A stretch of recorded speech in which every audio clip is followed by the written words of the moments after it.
Good morning and welcome to Morning Movie News. Boy, things continue to get brutal in Hollywood. As you know, we've had quite the gladiator summer. First with Jeff Robinov being forced out at Warner Brothers by Kevin Tsujihara. Robinov resigned, but he was forced to do so. But then, just about a week or so ago, Adam Fogelson was fired at Universal.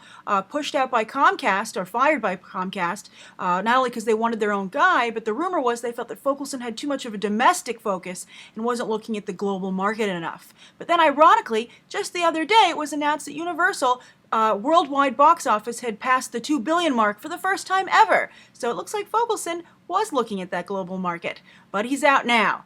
And then yesterday, headlines were splashed across all the trades that Disney and Jerry Bruckheimer are parting ways. Yes, the Mouse House has decided not to renew their deal with Bruckheimer, which of course has been running for years and has produced some extremely successful content, most notably the Pirates of the Caribbean movies.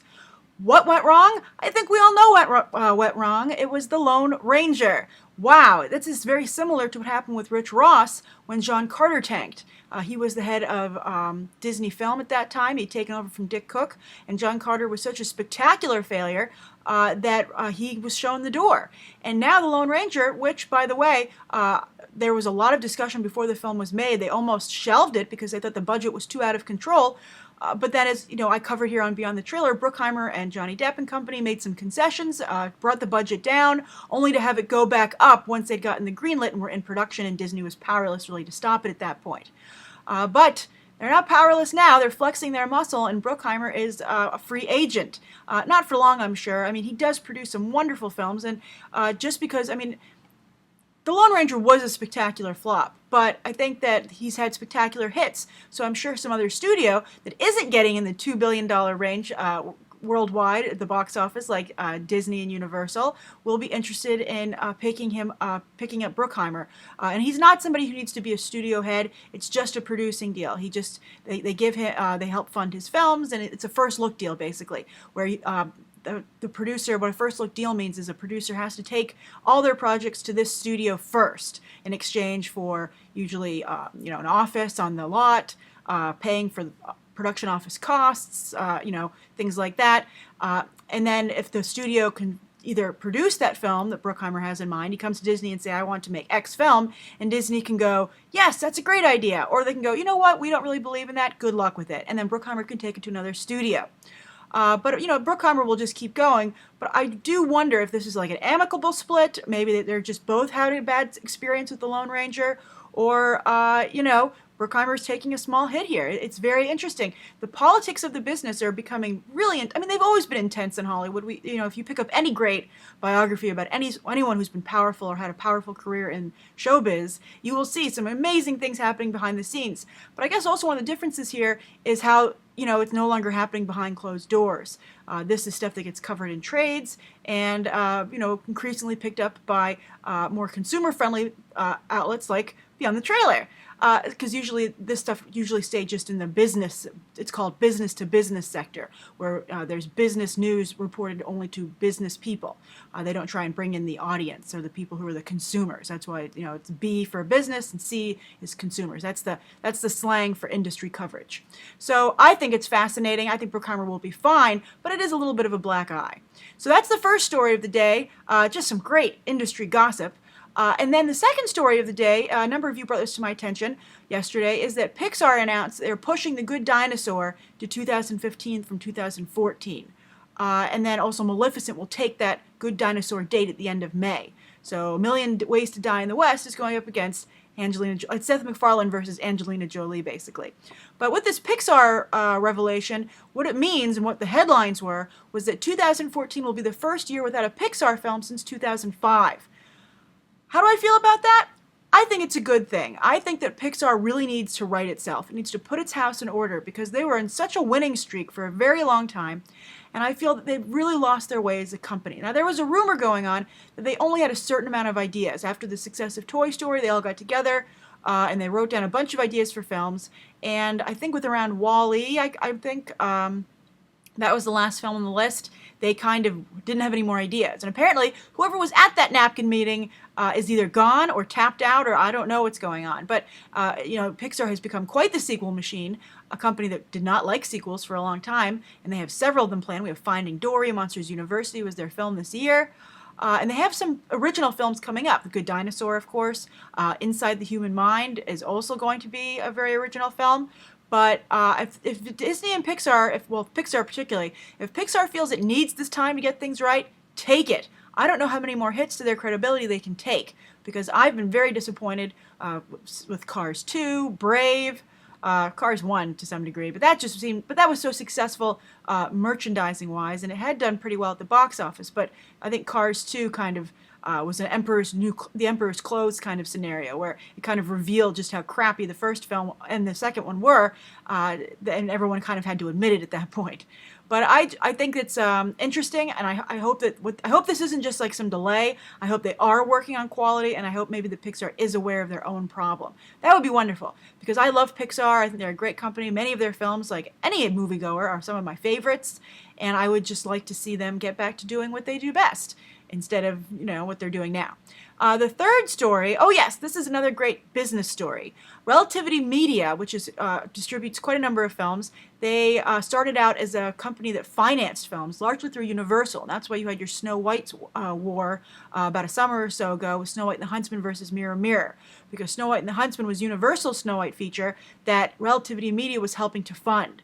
But then Relativity Media, which had been recently starting to make their own films and distribute them, started a competing Mirror Mirror, and Universal got very angry, saying it was a conflict of interest, and so that became a big problem. And also Ryan Kavanaugh, the head of Relativity Media, has been under fire a lot for maybe not running his company as best as possible, and having to answer to his own investors, which give him the money that he can use to fund films for other studios and his own projects. But regardless, they're continuing on and they're going to start an independent film shingle. That's very exciting. It's going to be called 278 Films. I'm sure there's an interesting story behind that name. I don't believe they've revealed it yet. But I think this is interesting because we've been discussing just recently how crowded the Oscar season is with independents this year, and studio pictures that are competing. And here you have another company getting in on the action and prepared to get in on the action. Now, of course, it's wonderful that people are so into independent film and awards contenders. That makes there's more places than ever that will be at festivals shopping for films. There was a great story, by the way.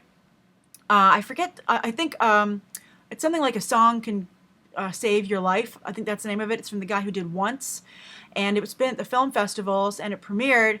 And the great, gossipy story was that Harvey Weinstein, a number of distributors wanted it, but Harvey Weinstein cornered the filmmaker at a party, wouldn't stop talking to him for him like an hour and a half, even when other distributors would come up and be like, Harvey, do we get a chance? And Harvey just ignored them and kept talking like a boss and got the film. And so people are saying that basically at any film festival, if Harvey wants a film, he will get the film. And usually I would say, why not? As you know, I was just about to say why not, because he does such a great job getting them to get all the way to the awards. But as I've been covering this year, even Harvey has too many films on his plate. And so maybe Harvey Weinstein isn't the best choice for some of these indie films, because Harvey just, obviously, who does have time to work on and promote such a huge slate of awards contenders? I think, for instance, Fruitvale Station got a ton of attention, but I just think that it's not going to go all the way. You have the same thing with The Butler, so Harvey's just losing them, left and right. And so he has a couple coming up, and those will probably be his stronger contenders at this point. But anyway, I think it's great for Relativity Media to do this. They are actually the distributors on Don John, the Joseph Gordon-Levitt film, and I think that if they had 278 films, they would have probably distributed under that banner. But very exciting times. I know that people, myself included, feel that independent film is getting a little bit too studio-driven and handled by the studios. Sundance is practically a studio showcase at this point. In at least, maybe not, if not studio, talent agent showcase, because talent agencies will bundle their talent and make an independent film that's not really independent. I mean, the money was raised independently, but it was put together by Hollywood power brokers featuring top Hollywood talent, and so they are at a great place to make those kinds of introductions to get the film sold and get it off the ground. So take independent film with a grain of salt when it's being discussed. There's a wide span of what's independent, what isn't independent. All right, so instead of the viewer question today, I just want to let you know what's going on a little bit over the next few days with programming. I'm going to visit my grandmother, so I will be out of the office the rest of the day today and through Wednesday morning. So there will be no morning movie news until Thursday, and there will be no movie math, and there will be no Stacktastic.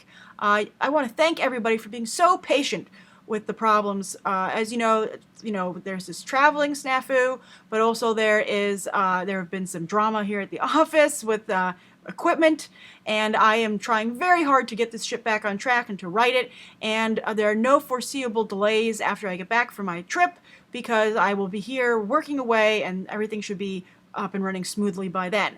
But while I am away, there will be programming. I've been working very hard over the last week and a half to make sure there is programming. It was being worked on all week and worked on right now. I'm very lucky to have really great people that I work with, particularly one person in particular who's the DP editor on the show. He's working very hard, and so there will be programming, but as far as the shows that are daily that need to be made at a certain time, Movie Math and Morning Movie News and Stacktastic, those will come back the week after. So please check back in. A lot of cool stuff is planned. I'm very excited, a lot of movie bites. And so thanks. I appreciate all of your viewership and coming in and coming back and talking with you every morning and going over other videos as well. So enjoy, and you can check out some, speaking of other videos, you can check some out right now.